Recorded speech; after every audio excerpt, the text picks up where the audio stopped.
Hi friends, welcome back to my channel. ഇന്ന് ഒരു easy ആയിട്ടുള്ള ബിരിയാണി റെസിപ്പിയാണ്. ബാച്ചിലേഴ്സിന് വരെയൊക്കെ നല്ല ഈസി ആയിട്ട് ഉണ്ടാക്കാൻ പറ്റുന്ന ഒരു ബിരിയാണിയുടെ റെസിപ്പി. അപ്പോൾ തമിഴ്നാട്ടിൽ നല്ല ഫേമസ് ആയിട്ടുള്ള ബായ് വീട്ട് ബിരിയാണി എന്ന് പറയൂ കേട്ടോ. തമിഴ്നാട്ടിൽ ഇതാണ് ഈസി ആയിട്ടുള്ള ഫേമസ് ബിരിയാണി. അപ്പോൾ ഇത് ഉണ്ടാക്കാൻ വേണ്ടിയിട്ട് ഞാൻ ഒരു ചെരുവ അടുപ്പി വെച്ച് കൊടുത്തിട്ടുണ്ട്. അതിലേക്ക് ഇവിടെ സൺഫ്ലവർ ഓയിലാണ് ഞാൻ ഉപയോഗിക്കുന്നത്. 150 തൊട്ട് 200 ml സൺഫ്ലവർ ഓയിൽ വരേക്കും ഇതിന് ഉപയോഗിക്കാം. ഈ ബിരിയാണിയുടെ പ്രത്യേകത ഇതിനകത്ത് നെയ്യ് ഉപയോഗിക്കുന്നില്ല എന്നുള്ളതാണ്. അപ്പം ഞാൻ എണ്ണ ഒഴിച്ചു കൊടുത്തിട്ടുണ്ട്. ഞാൻ അപ്പോൾ എണ്ണ കുറച്ചാണ് ഒഴിച്ചു കൊടുത്തിരിക്കുന്നത്. അപ്പോൾ ഒരു 4 വലിയ സവോള നല്ല പൊടിയായിട്ട് അരിഞ്ഞത് ചേർത്ത് കൊടുക്കാം. ഈ സവോള ഇനി നല്ലോണം വഴലണം. നമ്മൾ ബിരിയാണിക്കൊക്കെ ഇടാൻ വേണ്ടിയിട്ട് ഉള്ളി വറക്കൂലേ, ആ ഒരു ലെവലിൽ ഇത് നല്ലോണം വഴലണം. അപ്പോൾ ഉള്ളി വഴറ്റുന്ന സമയത്ത് തന്നെ നമ്മളിപ്പുറേ ചോറ് അരി ലേശം പകുതി വേവാക്കി എടുക്കണം കേട്ടോ. അതിനു വേണ്ടി ഇപ്പുറത്തെ ഒരു അടുപ്പിൽ തന്നെ കുറച്ച് വെള്ളവും വെച്ചിട്ടുണ്ട്. വെള്ളത്തിന് അങ്ങനെ പ്രത്യേകിച്ച് അളവൊന്നുമില്ല. ഒരു വലിയ പാത്രത്തിൽ ഒരു 3/4 പാത്രം വെള്ളം അടുപ്പി വെച്ചിട്ടുണ്ട്. ഇനി ഈ വെള്ളം ഇരുന്ന് ചൂടാവട്ടെ. അപ്പോൾ നമുക്ക് ഈ സമയത്ത് 1 കിലോ അരി കഴുകി കുതിർക്കാൻ വെക്കാം. അപ്പോൾ 2 പ്രാവശ്യം കഴുകി കഴിഞ്ഞിട്ട് കുതിർക്കാൻ വെച്ചിട്ടുള്ളതാണ്. നമ്മൾ വെള്ളം ചൂടാകാൻ വെക്കുമല്ലോ, അത് കഴിഞ്ഞതും ഈ അരിയും കുതിർക്കാനിടണം. അപ്പം ഇവിടെ ജീരക സംഭ എന്ന് പറയും നമ്മുടെ കൈമ അരിയാണ് എടുത്തിട്ടുള്ളത്. പുള്ളി കണ്ടില്ലേ, നല്ലോണം മൂത്ത് വഴഞ്ഞിട്ടുണ്ട്. ഈ സമയത്ത് നമുക്ക് ഇതിനകത്തോട്ടുള്ള മസാല ചേർത്ത് കൊടുക്കാം.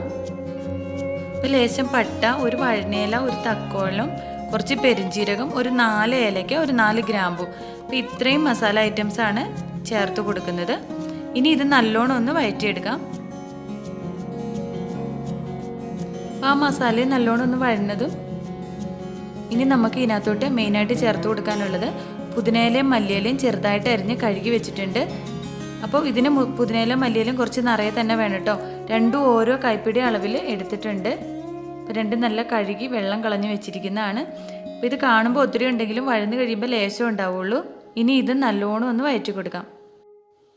പുതിനയില നല്ലോണം വഴഞ്ഞു വന്നിട്ടുണ്ട്. 1 ടേബിൾ സ്പൂൺ നിറയെ ഉള്ള ഇഞ്ചി വെളുത്തുള്ളി പേസ്റ്റ് ഇട്ട് കൊടുക്കാം. ഇത് ഇട്ടതിന് ശേഷം നല്ലോണം ഒന്ന് വഴറ്റി കൊടുക്കണം, അതിൻ്റെ പച്ചമണം മാറുന്നത് വരേക്കും. ഇനി ഇതിലേക്ക് എരിവിന് ആവശ്യമായിട്ടുള്ള മുളക് പൊടി ചേർത്ത് കൊടുക്കാം. ഞാനൊരു 2.5 ടേബിൾ സ്പൂൺ അളവിൽ മുളക് പൊടി ചേർത്ത് കൊടുക്കുന്നുണ്ട്. ഇപ്പോൾ 1 കിലോ ബിരിയാണി അരിക്കുള്ള അളവാണിത്.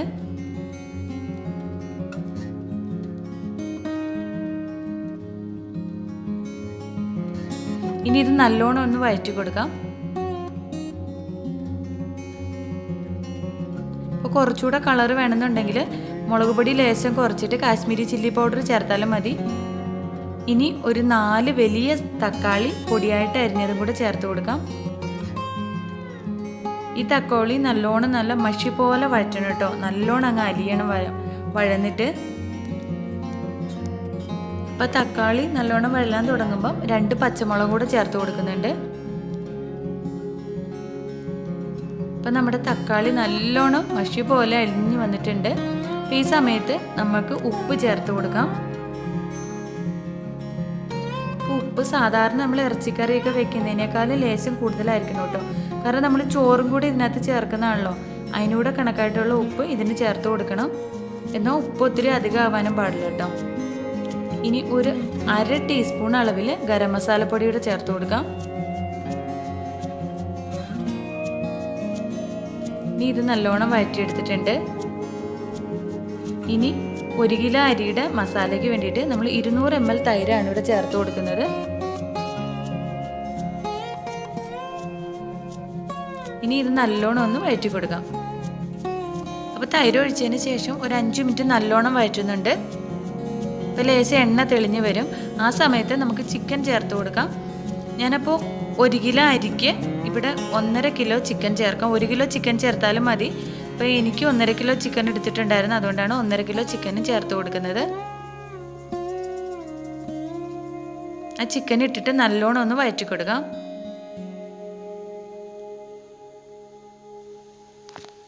ഞാനിപ്പോൾ ഉപ്പ് നോക്കിയപ്പോൾ കുറച്ച് കുറവായിരുന്നു, അതുകൊണ്ട് കുറച്ചുകൂടെ ഉപ്പ് ചേർത്ത് കൊടുക്കുന്നുണ്ട്. ഇനി ഇത് നല്ലോണം ഒന്ന് വഴറ്റി കൊടുക്കാം.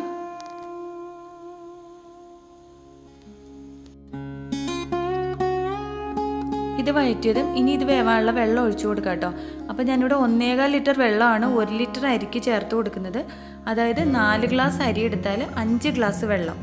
അപ്പോൾ 250 ഒരു കപ്പിനാണ് 4 കപ്പ് അരി നമ്മൾ എടുക്കുന്നതെങ്കിൽ ആ 4 കപ്പ് അരിക്ക് 5 കപ്പ് വെള്ളം എന്നുള്ള കണക്കിൽ 1.25 ലിറ്റർ വെള്ളമാണ് ഞാനിവിടെ ചേർത്ത് കൊടുക്കുന്നത്. നമ്മുടെ 1 ലിറ്റർ ബിരിയാണിക്ക് ആവശ്യമായിട്ടുള്ള വെള്ളം ഇത് മതിയാകും. അപ്പോൾ ഇതൊന്ന് നല്ലോണം തിളക്കട്ടെ. ഇത് സിമ്മിലിട്ട് കൊടുക്കാം കേട്ടോ. കാരണം ഇത് തിളയ്ക്കുന്ന നേരം കൊണ്ടാണ് നമുക്ക് ചോറ് വേവിച്ചെടുക്കേണ്ടത്. അപ്പം ഞാൻ ഇത് സിമ്മിലിട്ട് കൊടുത്തേക്കുവാണ്. അത് ചിക്കൻ ഒന്ന് ലേശം കുറച്ച് നല്ലോണം ചൂടായിട്ട് വെള്ളം ഒഴിച്ചിട്ട് ഒരു 5 മിനിറ്റ് ഒന്ന് ചൂടായി തിളയ്ക്കാൻ തുടങ്ങുമ്പോൾ വേണം കേട്ടോ സിമ്മിലിട്ട് കൊടുക്കാൻ. അപ്പോൾ ഈ നേരത്തെ നമ്മുടെ വെള്ളം ചൂടായി കിടന്നതിനകത്തോട്ട് അരി ഒഴിച്ചിട്ടുണ്ട്, അരി ഇട്ടിട്ടുണ്ട്. അരിക്കകത്തോട്ട് ചോറിന് ആവശ്യമായിട്ടുള്ള ഉപ്പും ചേർത്ത് കൊടുത്തിട്ടുണ്ട്. അത് തീ കൂട്ടിയിട്ടിട്ട് ലേശം ഒന്ന് വേവട്ടെ. അപ്പോൾ നമ്മുടെ ഗ്രേവി തിളയ്ക്കാൻ തുടങ്ങിയിട്ടുണ്ട്.